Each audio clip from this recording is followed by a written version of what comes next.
তৈরি করার জন্য কতটুকু লম্বার জন্য কি পরিমাণ কাপড় আপনাদের নিতে হবে আমি আপনাদেরকে একটু কাপড়ের হিসাবটা বুঝিয়ে দিচ্ছি। অবশ্যই ভালো করে খেয়াল করবেন। তো দেখুন আমি সম্পূর্ণ কাপড়টিকে কিন্তু এভাবে মিলে নিচ্ছি, ঠিক আছে? তো সম্পূর্ণ কাপড়টিকে মেলে নেওয়ার পর দেখুন কাপড়টি কিন্তু এক পাট করা আছে। তো কতটুকু পরিমাণ কাপড় আপনারা নিবেন কতটুকু লম্বার জন্য, তাই না? তো দেখিয়ে দিচ্ছে। তো দেখুন এটি হচ্ছে কাপড়ের চওড়ার অংশ আর এটি হচ্ছে লম্বার অংশ। টোটাল আমি এখানে 12 গিরা পরিমাণ কাপড় নিয়েছি। দেখুন টোটাল আমাদের এখানে 27 ইঞ্চি পরিমাণ কাপড় আছে। 27 ইঞ্চি অর্থাৎ টোটাল 12 গিরা পরিমাণ কাপড় হবে এখানে। তো এই যে লম্বার যে অংশটি রয়েছে সেখান থেকে আমরা কাপড়টিকে এভাবে ভাঁজ করে নিব। তো দেখুন কয় পাট করা হলো, কাপড়টি 2 পাট করা হলো, তাই না?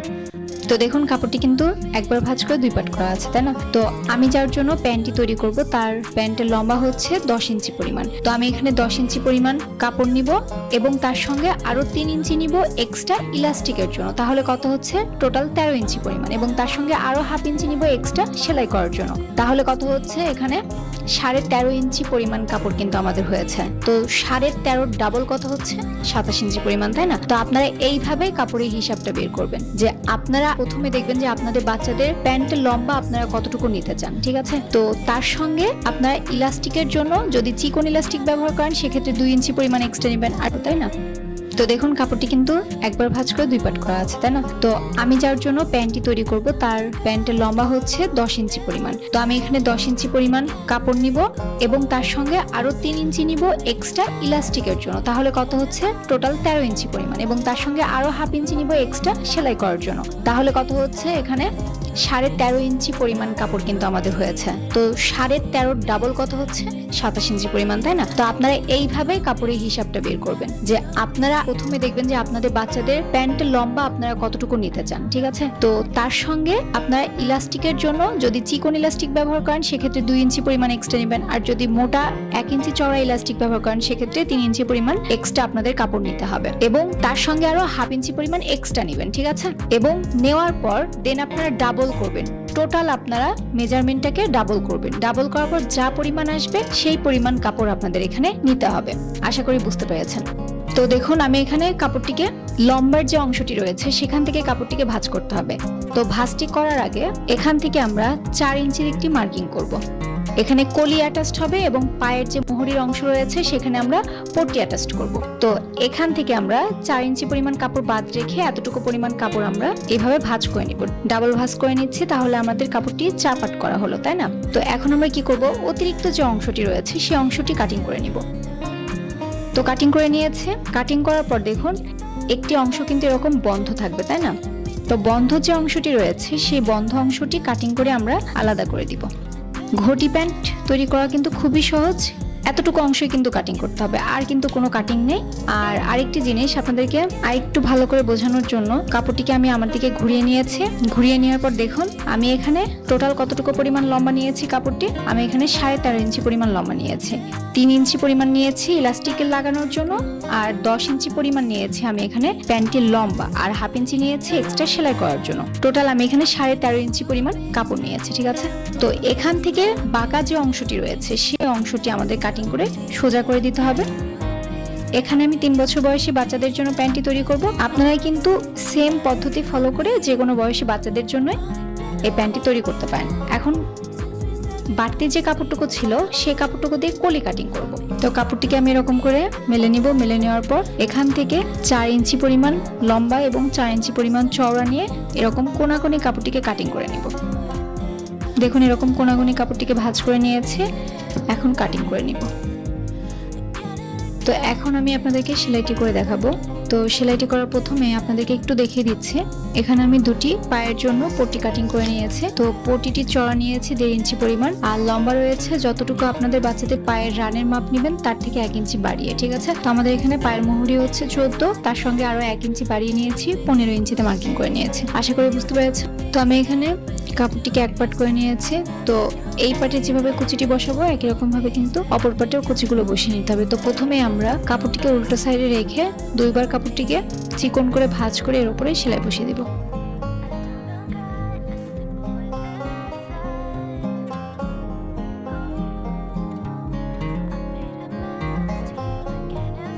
একই রকম ভাবে এই পাটেও আমরা কাপড়টিকে উল্টো সাইডে রেখে চিকন করে এভাবে মুড়িয়ে তারপরে সেলাইটি করে দিব।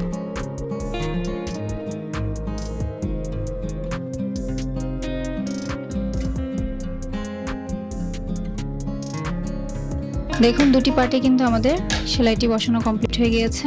এখন আমরা এখানে একটি মার্কিং করে নিব। তো এখান থেকে আমরা 1.5 ইঞ্চিতে একটি মার্কিং করে নিচ্ছি। মার্কিং করার পর এই অনুযায়ী কাপড়টিকে এভাবে ভাঁজ করে নিব, ঠিক আছে? আর নখ দিয়ে এরকম করে ঘষে নিব যাতে একটি মার্জিন তৈরি হয়। তো মার্জিনটি তৈরি হওয়ার পর আমরা চক দিয়ে একটি মার্ক করে নিতে পারি। তো যারা সেলাইয়ের কাজে একদম নতুন আছেন এই ট্রিক্সটি কিন্তু ফলো করতে পারেন। একই রকম ভাবে আরো একটি পাটেও কিন্তু চক দিয়ে মার্কিং করে নিয়েছে। এখন যেখানে মার্কিংটি করেছি সেখান থেকে কুচিগুলো বসানো স্টার্ট করব। তো স্টার্ট করার আগে একটু দেখিয়ে দিচ্ছি, যখন সেলাইটি শুরু করব 1.5 ইঞ্চি পর থেকে আমরা কুচিগুলো বসিয়ে নেব, ঠিক আছে?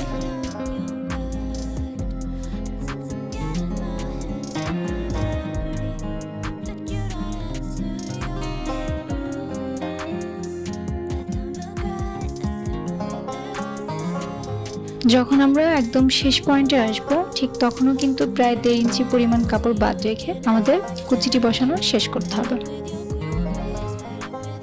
তো আমাদের কুচিগুলো বসানো কমপ্লিট হয়ে গিয়েছে। একই রকম ভাবে কিন্তু আরো একটি পাটেও কুচিগুলো বসিয়ে নিব। এখন আমরা পটিটি এখানে অ্যাটাচ করব। তো এখানে আমরা পটিটিকে একবার ভাঁজ করে নিব, দেন কাপড়টিকে আর একবার ভাঁজ করে এরকম ডাবল পাট করে নিব, ঠিক আছে? দেখুন কাপড়টিকে আমি এভাবে ভাঁজ করে নিয়েছি। এখন আমরা এটিকে সেলাইয়ের কুচিগুলোর উপরে লাগিয়ে দিব। তো দেখুন কিভাবে আমি সেলাই করে নিচ্ছি। এর উপরে এইভাবে রেখে আমরা সেলাইটি বসিয়ে নিব। তো যখন আমরা এই সেলাইটি করব তখন দুই সাইড থেকে কুচিগুলোকে এভাবে হাত দিয়ে সমান করে নিতে হবে।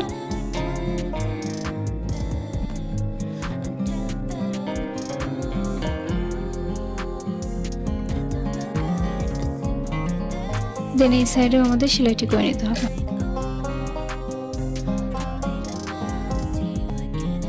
তো দেখুন সেলাই করা কমপ্লিট হয়ে গিয়েছে। একই রকম ভাবে কিন্তু আমি আরো একটি পায়ের মোহরের অংশ এই পটিটিকে অ্যাটাচ করে নিয়েছি। এখন আমরা কলিটি অ্যাটাচ করব। তো কলিটি অ্যাটাচ করার জন্য প্যান্টের কাপড়টিকে আমরা সোজা সাইডে রাখবো আর কলির কাপড়টিকে এভাবে উল্টো সাইড করে রাখবো। আর এইভাবে আমরা এই যে পটিটির নিচ থেকে এইভাবে আমরা কাপড়টিকে রেখে সাইড থেকে সেলাই করে দিব। আর পট্টিটি লাগানো কিন্তু খুবই ইজি। আপনারা যদি একটু মনোযোগ সহকারে দেখেন আপনারা কিন্তু খুব ইজিলি বাসায় তৈরি করতে পারবেন। দেন কাপড়টিকে এরকম করে এই সাইডে আনতে হবে এবং এর উপরে একটি চাপ সেলাই বসিয়ে দিতে হবে। তো দেখুন একটি পার্টের সঙ্গে কলিটিকে অ্যাটাচ করার পর দেন আমাদের যে আরো একটি পার্ট রয়েছে সেই পার্টটিকে এর উপরে রাখবো। তো নিচে কাপড়টিকে সোজা সাইডে রাখবো আর উপরে কাপড়টিকে এভাবে উল্টো সাইড করে রেখে দেন দুটি পার্ট এভাবে মিলিয়ে ধরে এই সাইড থেকে কলিটিকে সেলাই করে এই পর্যন্ত আটকে দিতে হবে, ঠিক আছে? তো দেখুন কিভাবে আমি ঘুরিয়ে নিচ্ছি কলিটিকে। এভাবে ঘুরিয়ে নিয়ে দেন এই পর্যন্ত আমরা কাপড়টিকে এইভাবে ধরবো এবং সেলাই করে নেব। তো দেখুন আমাদের কিন্তু দুটি পার্টের সঙ্গে এই দুই সাইডে কলিটি অ্যাটাচ করা হয়ে গেছে, তাই না? এখন কাপড়টিকে এইভাবে ঘুরিয়ে নিব এবং এইভাবে ভাঁজ করে এর উপরে একটি চাপ সেলাই বসিয়ে দেব।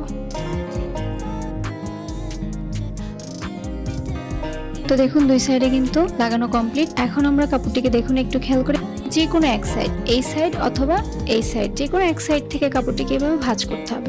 ভাঁজ করার পর এই দুটি পায়ের মোহরির অংশ এইভাবে মিলিয়ে ধরতে হবে। মিলিয়ে ধরে আমরা কাপড়টিকে এখান থেকে সেলাই করব আর এই কাপড়টিকে এভাবে ঘুরিয়ে এই কর্নারের যে অংশটি রয়েছে কলির সেই অংশের সঙ্গে মিলিয়ে দিতে হবে। তো একটু হাতের দিকে খেয়াল করলে কিন্তু আপনারা ইজিলি বুঝতে পারবেন আমি কিভাবে কাপড়টি ভাঁজ করে নিচ্ছি। এই সাইড থেকে কাপড়টিকে ভাঁজ করে নেওয়ার পর মোহরির যে অংশটি রয়েছে সেই অংশটি আমরা এইভাবে মিলিয়ে ধরব এবং সাইড থেকে সেলাই করে দিব।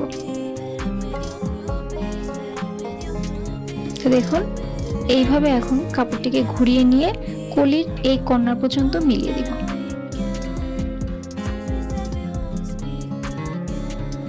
তো দেখুন আমাদের কিন্তু এই সাইডেও তিনটি অংশ কিন্তু সেলাই করা কমপ্লিট হয়ে গেল। এখন এইখানে আমরা একটি চাপ সেলাই বসিয়ে দেব। তো চাপ সেলাই বসানো হয়ে গিয়েছে। এখন আমাদের আর একটি অংশ বাকি আছে। তো সেটি কিভাবে করব, কাপড়টিকে কিন্তু উল্টো সাইড করে রাখতে হবে। রাখার পর দেখুন একটি পার্ট কিন্তু এরকম খোলা থাকবে, তাই না? তো যে পার্টটি খোলা রয়েছে সেই পার্টের এই দুটি অংশে এভাবে মিলিয়ে ধরবো। মিলিয়ে ধরে দেন এই যে অংশটি রয়েছে, ফাঁকা যে অংশটি রয়েছে, এভাবে মিলিয়ে ধরে দেন আমরা সাইড থেকে সেলাই করে দিব। খুবই ইজি। আপনারা কিন্তু অবশ্যই মনোযোগ সহকারে দেখলে বুঝতে পারবেন যে আমি কিভাবে সেলাইটি করে নিচ্ছি। দুটি পার্ট আমাদের এভাবে মিলিয়ে ধরতে হবে।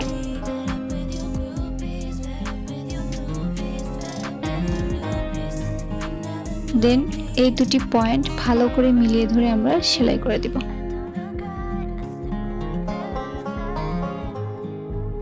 তো দেখুন আমাদের কিন্তু এই প্যান্টটির সঙ্গে কলিটি অ্যাটাচ করা পুরোপুরি কমপ্লিট হয়ে গিয়েছে। দেখুন, তো কাপড়টিকে আমি ভালো করে সেট করে দেন আমি আপনাদেরকে দেখিয়ে দিচ্ছি। তো দেখুন এভাবে কিন্তু সেট করা পুরোপুরি কমপ্লিট হয়ে গিয়েছে। তো এখানে শুধু একটি মাত্র অংশ চাপ সেলাই দেওয়া বাকি আছে। তো কি করবেন, আপনারা এইভাবে মেলে নেবেন, মেলে নিয়ে এই অংশে চাপ সেলাইটি বসিয়ে দিবেন। ঠিক আছে?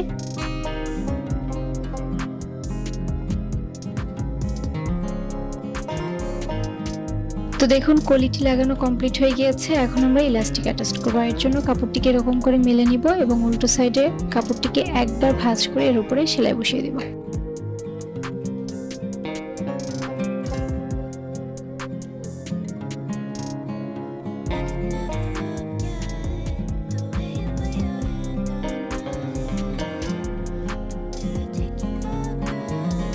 তো দেখুন আমি এখানে ইলাস্টিক নিয়েছি। তো আমি এখানে 16 ইঞ্চি লম্বা একটি ইলাস্টিক নিয়েছি। তো ইলাস্টিকটিকে মাঝখান দিয়ে এরকম করে ভাঁজ করে নিব এবং এর উপরে 5 থেকে 6টি খুব ভালোভাবে সেলাই বসিয়ে দিব। তো এখন ইলাস্টিকটিকে কাপড়ের সঙ্গে অ্যাটাচ করব। আর এর জন্য ইলাস্টিকটিকে আমরা এভাবে রাখবো এবং কাপড়টিকে আমরা কিন্তু উল্টো সাইড করে রেখে এর উপরে সেলাই বসিয়ে দিব। ঠিক আছে? তো কাপড়টিকে আমরা উল্টো সাইড করে ভাঁজ করে তারপরে কিন্তু সেলাইটি বসাবো। তো এইভাবে আমরা সেলাইটি বসিয়ে নিচ্ছি। তো খেয়াল রাখতে হবে কোনোভাবেই যেন ইলাস্টিকের উপরে সেলাইটি না পড়ে। এই পর্যায়ে আমরা কাপড়ের উপরে সেলাইটি দিব।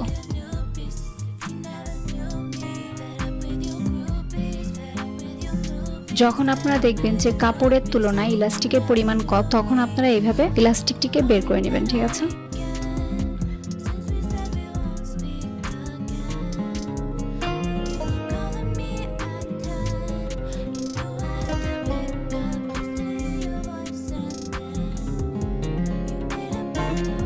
তো দেখুন সেলাই করা কমপ্লিট হয়ে গিয়েছে। এখন আমরা পুরো কাপড় এইভাবে ধরে আমরা সেট করে নিব। ঠিক আছে? তো দেখুন সমানভাবে কাপড়টিকে সেট করে নিয়েছি। এখন আমরা এই মাঝ বরাবর একটি সেলাই বসিয়ে দিব যাতে ইলাস্টিকটি ফিক্স হয়ে থাকে। ঠিক আছে?